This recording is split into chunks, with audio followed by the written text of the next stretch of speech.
Welcome back, YouTubers, to another NXT review with me, Mr. Parkin. On behalf of the British Fist, if you have any comments on this show or any thoughts regarding the upcoming special event on the WWE Network next week, then let me know down in the comment section below.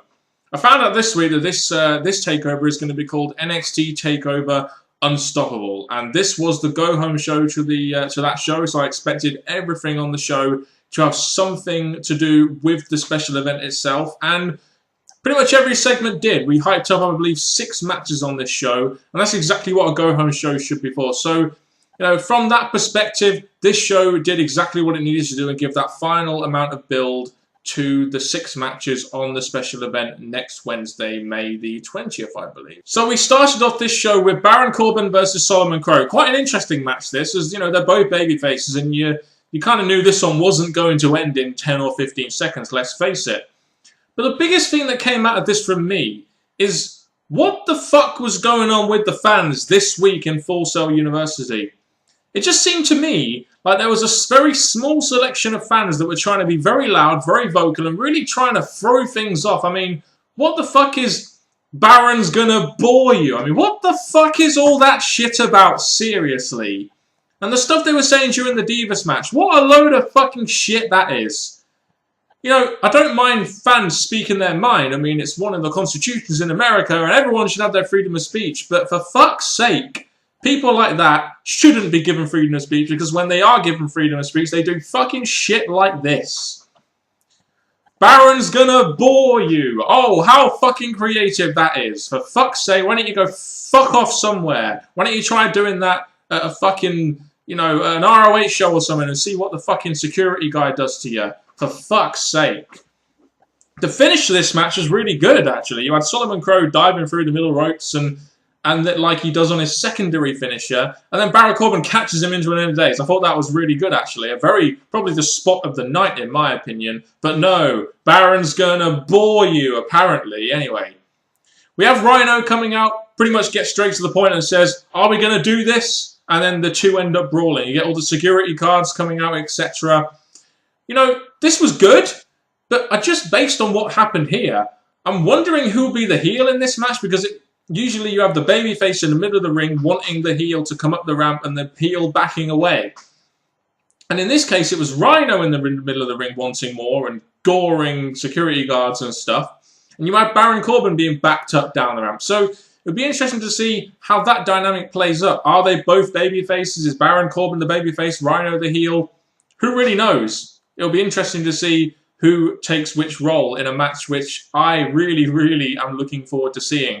Baron Corbin, the Unstoppable Force, versus Rhino, the Unstoppable Force, apart from losing to Sami Zayn. So we had Sasha Banks defeating a jobber in our next segment. They didn't announce the name of the female wrestler or anything like that, so I don't really know what she was called, so I'm just going to have to call her Jobber, unfortunately. They've given Becky Lynch quite a lot of shine over the last few weeks. They gave her that sort of moral victory over Sasha Banks in the contract segment. They're giving her all these video packages and backstage segments to really try and get her character on the right trajectory up there. So it was about time, really. You had the champion Sasha Banks getting, a little bit of shine on NXT, even if it was defeating a jobber in, relatively quick time. And I must admit, all in all, I'm really looking forward to Sasha Banks and Becky Lynch. I think it will be a really good match, a new match with 2 very relevant characters in NXT right now. Probably 2 of the most hyped up characters in terms of the female roster on NXT. And it should be, in my opinion, yet another great NXT TakeOver semi-main event. Really can't wait. This should definitely continue the trend of great semi-main events by the women in a women's championship match, if that makes sense. I think the women's division is so good in NXT that they deserve a second match on the NXT TakeOver Unstoppable, in my opinion.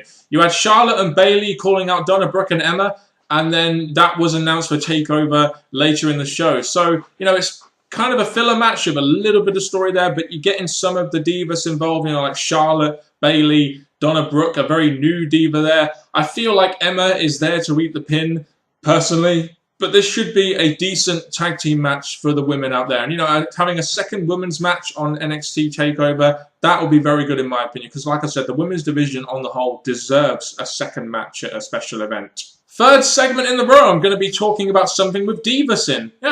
It's quite strange, isn't it? You had Carmella facing Alexa Bliss. Obviously, Carmella is involved with Enzo and Cassidy, and Alexa Bliss has recently sort of got intertwined with Blake and Murphy. So this, was kind of done with that story involved. And it was really used as an engine more than anything to build towards the tag team title match at TakeOver.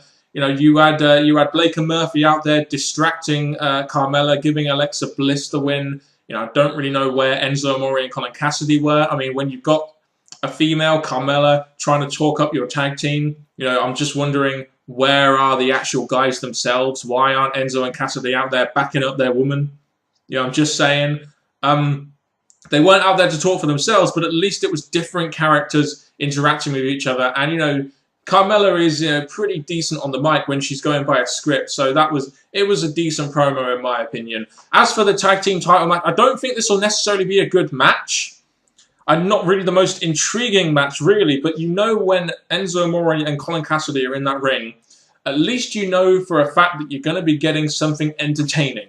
And isn't that really what wrestling is all about? Being entertained. So we had a tag team match, Hideo Itami and Finn Balor, friends and also foes, versus Tyler Breeze and Adam Rose. This was about hyping that triple threat #1 contendership match at NXT TakeOver Unstoppable. This was booking 101, really. You had typical heel taking advantage over baby faces who have just generated some heat between each other.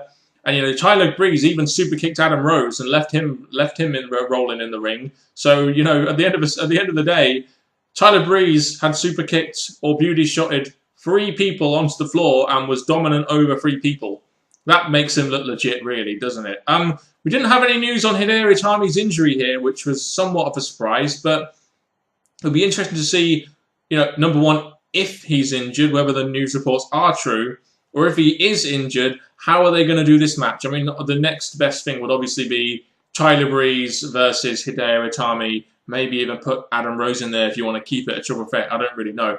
But what they had going on here between Hideo Itami and Finn Balor, going into a triple threat with 2 baby faces, you need to generate some heat between them. And while this isn't exactly, big heat, it's something which means, that they're gonna want to fight between each other. Even though the fact that it's a #1 contendership match really should matter the most between 2 characters that have both said they're there to be the NXT champion. They put a lot of emphasis this week on Sami Zayn's match against John Cena. They highlighted the match, the reaction he got in Montreal, and they highlighted the shoulder injury. They even had a post-Raw interview with him talking about the shoulder. So it looks like, because they're acknowledging it, that Sami Zayn will be okay to take part in the main event title match at TakeOver. I mean, in the Sami Zayn and Kevin Owens face-to-face promo, they even dubbed in a little part of it with some sound during his promo, talking about, I may have injured my shoulder, blah, blah, blah. That obviously wasn't there in the promo, and you could tell that they dubbed it in. So that's how I can tell that Sami Zayn will be taking part in this match at NXT TakeOver. I must admit, this promo segment, I didn't really know what to expect, but I didn't get what I expected. In more honesty, it left more questions than it did answers, and I thought this segment would give us some answers going into the pay-per-view. I mean, you had Sami Zayn toiling for answers, trying to get the answers to why Owens did what he did. Was it because he got there before him and paved the way for people like him to come to NXT? Was it because his son prefers to wear a Sami Zayn shirt than a KO shirt? Blah, blah, blah. And it's really interesting how they did this, because Kevin Owens didn't react. He just walked out of the ring, gets the microphone with his back turned to Sami Zayn on the ramp, and in a kind of somber way says, Sami, I know you're hurt. I know how you're hurt. I know that you've been hurt. And I know how to hurt you again. And when I hurt you again, you're going to go home and not come back. You're never coming back. That's pretty much the gist of what he said. Not quote for quote, but that's pretty much the gist of what he says. Have you ever left a show have you ever gone off a show thinking, what the fuck was that? But in a good way? Just like, you had Sami Zayn toiling for all these answers. Owens didn't give an answer. He just says, I know you're hurt. I know the reason why you went away, because you were hurt. I know where I can hurt you, and you're never coming back. Whew. I mean, it's very simple. It's very simple and effective, and I must admit, you know, even before this promo, I was very, very much looking forward to this match because it was part of a long-term storyline between these two. And after this, I am even more intrigued. I get the feeling that once we get to the point where we know the answer to this whole thing, it'll be worth the wait, in my opinion. And I have a feeling we'll kind of get an answer towards that at TakeOver or at the end of TakeOver. You know, who really knows? But the main thing is it looks like Sami Zayn is going to be taking some part, even though it may be limited, I feel, in this match against Kevin Owens. And it was a very good main event segment. And we kind of knew it would be because the chemistry between these two is there. The storyline between these two is there. The characters of these two are both there. It just really sprouts out NXT title takeover main event, in my opinion. So as I said earlier, a very good go-home show in the sense that all 6 matches, some way or not, were hyped up. I mean, that main event segment really ended the show in a way where you thought, you know, that main event is definitely going to be worth watching. But we've got what could be a very good match between Sasha Banks and Becky Lynch. You know, Rhino and Baron Corbin has its own sort of special attraction appeal. You know, even the triple threat match, you know, Hideo Itami may not be there, but Finn Balor and Tyler Breeze, even though we've seen them fight off a few times, should be a good match to have like halfway through the show. And we've got a couple more filler matches there. You know, the NXT Divas tag team match should be good based on, you know, the 4 people involved. And also, even the tag team match, which I'm not all that excited about, at least I know it's going to have Enzo Amore and Colin Cassidy in it. And I know they're going to be entertaining, along with Carmella perhaps. So NXT TakeOver Unstoppable should be a good show. I'm not going to do a preview on it because I feel like I've given most of my thoughts on it over the last few weeks. So no preview will be done. I'm just going to watch it on Wednesday night and enjoy it like I do every NXT TakeOver special. Just remember, May the 20th, WWE Network, 2-hour special, NXT Unstoppable. Thank you very much. If you're one of very few people that seem to watch my NXT reviews anymore, shout out to you guys. Thank you very much for watching. Once again, I'll see you next week. Goodbye.